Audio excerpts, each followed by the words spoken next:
C'est un marché porteur, c'est aussi un marché mature et ouvert à la nouveauté et à la qualité, et c'est aussi un marché loyal.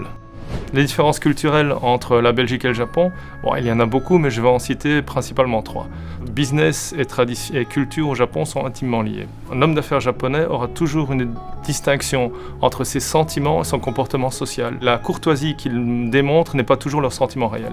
La troisième chose, c'est ce qu'on appelle le nemawashi, c'est-à-dire la consultation dans les entreprises pour la prise de décision. Donc toute personne impliquée dans un processus quelconque sera consultée, ce qui veut dire que les décisions sont longues. L'avantage, c'est qu'une fois qu'elles sont prises, l'exécution est fluide et rapide.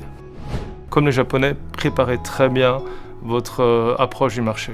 Étudiez bien vos partenaires, étudiez leur situation, leur réseau, qu'ils sentent que vous vous intéressez à eux.